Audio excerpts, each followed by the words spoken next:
On the last Sunday of this sermon, I'm going to come out and change my dress shoes into some sneakers. Put on a nice little sweater. How's everybody doing today? Outstanding. I had one job today, and it was to roll the TV out. I kind of forgot, didn't I, Jordan? Am I in trouble tomorrow at the production meeting? Yes, I am. He's acting like it's no big deal. Yeah, thank you. So we're continuing to ask this question, who is my neighbor? And this question comes from a question that is actually asked of Jesus in Luke chapter 10. And I think it's a question that we should be asking of ourselves. Who is my neighbor? The question is asked in Luke 10. Jesus is having a conversation with a self-purported expert in the law. And somewhere in this conversation, Jesus asked him a question. And the question that Jesus asked is, as an expert in the law, how do you understand the Old Testament? What is your understanding at the meaning of everything God is trying to communicate to us in his scriptures? And the expert in the law answers, love the Lord your God. Love the Lord your God with all your heart, with all your mind, with all your soul, and with all your strength. And love your neighbor as yourself. Love your neighbor as yourself. And Jesus commends the guy. He says, you've answered well. Go and do this, and you will live. And then we get to Luke chapter 10, verse 29, and in this conversation between Jesus and this expert in the law, and he says, but he wanted to justify himself, so he asked Jesus, and who is my neighbor? Who is my neighbor? As we kind of continue to unpack that, as we continue to investigate that, as we continue to ask ourselves that incredibly important question, who is my neighbor? I want to share with you a parable that I made up this week. And the parable goes like this. This is my neighborhood right here. You can see in my neighborhood, I live on a block where there are 3 houses. I live in the blue house right here in the middle. There's somebody who lives next to me in a giant white house, and there's a little kind of red shack that's also on the other side of my house. And I love my neighborhood. I'm a little bit uncomfortable with the lady who lives in the red house. I don't really know her that well. I think she might be Hispanic. I don't talk to her that much. Right? And I don't know anything about her. I think she's single. I don't know that she's single. I think she's single. And the reason I think she's single is because there's lots of guys there all the time. I mean, sometimes it's the same guy for a month or 2 months or 6 months. Sometimes it appears that the guy has moved in and is living in the house, but then he's gone pretty soon and there's somebody else there, and that person might just come or go, or after they've been coming and going for a while, they'll move in as well, and it's just kind of weird. She doesn't keep her yard up. There's kind of all kinds of clutter and garbage all over. Her house is just a mess. I don't know what she does for a living because I never see her coming and going. And when she is coming and going, it's always kind of like the weirdest hours of the day. It's like, where would she be going now? And why would she be coming home this late? What does this lady do? I'm not sure she works at all. And it, not only that, but she's just a little strange.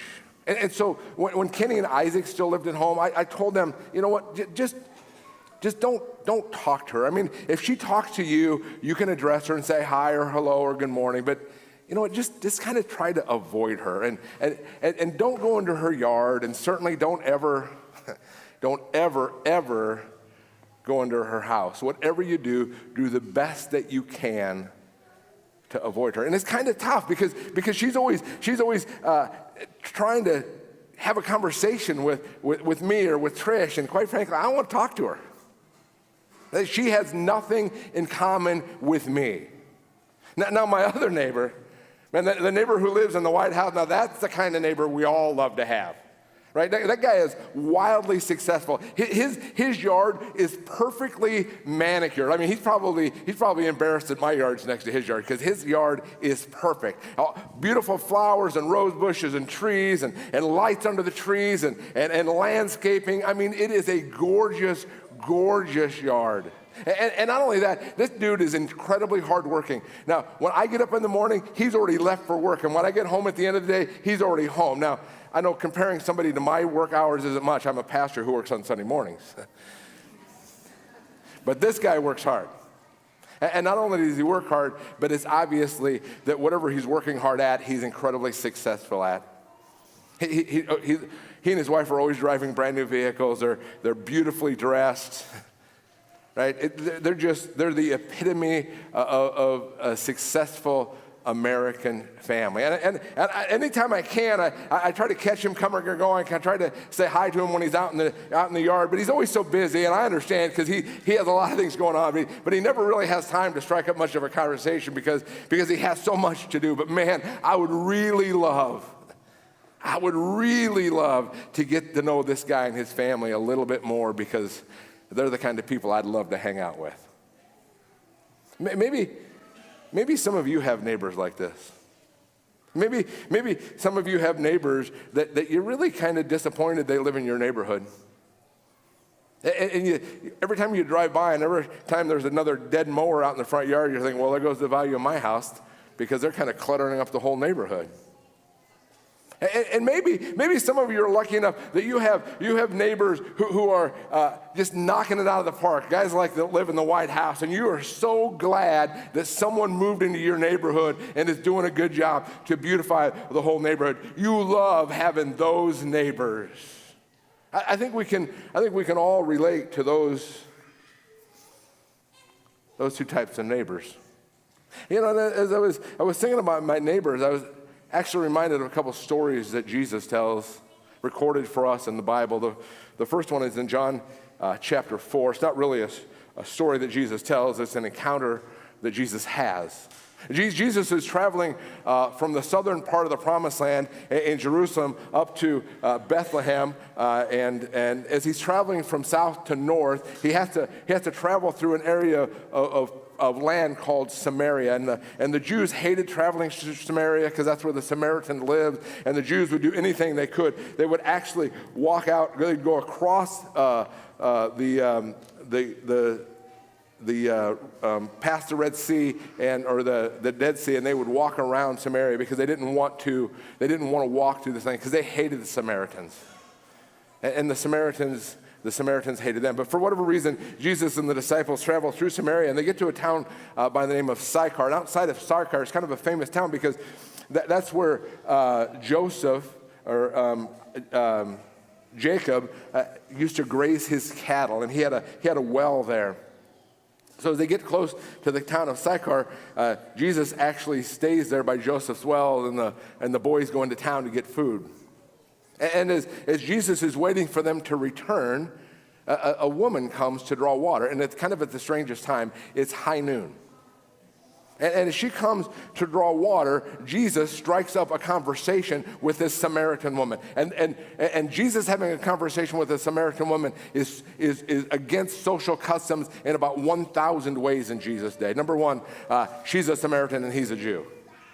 Number two, she's a woman and he's a male. Number three, she's an abject sinner and he is completely holy and righteous.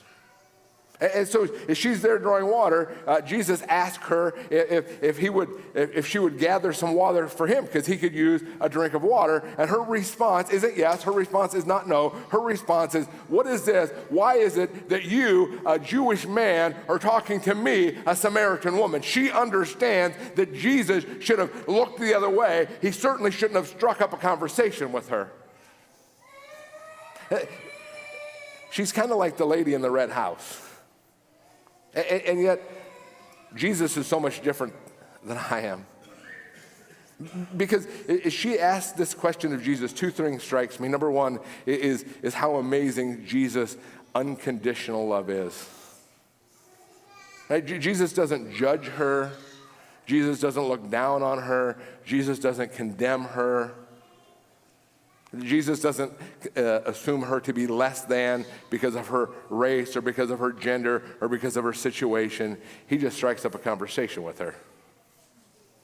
The other thing about her question not only shows me Jesus' amazing love, but it shows me just how clear it is to her what her position in life is. I mean, she's struck that Jesus would talk to her. She knows. She knows that she has made a wreck of her life. Not only is Jesus a Jewish man talking to her, but she's been alienated by everybody. That's why she's there at noon drawing water. Nobody goes draw water at noon. You go draw water early in the morning in the cool of the day. No one goes at high noon unless the other women who go at 6 in the morning will no longer allow you to go with them, or going with them is so painful because of all the things they're saying about you. It's easier not to go with them then, and it's easier to go all by yourself. Because you've heard all the stories. You've heard all the hearsay. You've heard all the rumors. And quite frankly, you can't put up with it anymore. The other story that my little analogy reminds me of is actually from Luke chapter 15. Luke chapter 15 is my absolute favorite chapter in the whole Bible. I know I say that about a lot of verses, but I can say this unequivocally. Luke 15 is my favorite chapter in the whole Bible. It's my favorite chapter because of the way it starts. It says tax collectors and sinners were gathering around to hear Jesus preach and teach. And the Pharisees and the teachers of the law began to mutter against themselves, who is this Jesus guy? If he is who he says he is, he wouldn't let these guys hang around. Not only is he preaching and teaching to tax collectors and sinners, but we've heard he even eats with them. Can you believe it? And their disgust that Jesus was preaching and teaching to tax collectors and sinners caused Jesus to tell 3 parables. The first parable is about a shepherd who has 100 sheep, and he loses one of them, and he searches diligently to find the one that's lost. The second parable is about a woman who has 10 coins, and she loses one of them, and she lights a candle, and she searches her house thoroughly till she finds the one that was lost. And the third parable is about a father who has 2 sons, and when he loses one of them, he waits patiently, and when he sees his son a long way off, he runs to him and embraces him with one of those embraces that warms your soul. You know what I'm talking about? And then finally the servants arrive because the father has run so quickly to embrace his son. The servants arrive, and the dad's like, quick, get a ring, get a robe, get sandals, and kill the fatted calf because we're having a party tonight like we've not had in Madison County for a long, long time. There is going to be a celebration to end all celebration because the son of mine who was dead is now alive. The son of mine who was lost has now been found. And the party began, and there was music, and there was celebration, and there was revelry, and there were tears of joy because the dead had been risen. What we don't find until the very end of the story is that this son who has gone away has an older brother. And he's kind of like the guy in the White House. He has it all together. He's hardworking, he's successful, he's been faithful. He does what his dad asked him to do. And as he's approaching the house in the evening, he hears the celebration coming from the house. And so he calls one of his father's servants and says, what's going on in the house? Why all the party and why all the noise? Why all the celebrating? He says, hey, you're not going to believe it. Your brother is home. And your dad has killed the fatted calf because the son that was lost has now been found. The son that was dead is now alive again. And the oldest son, he's livid.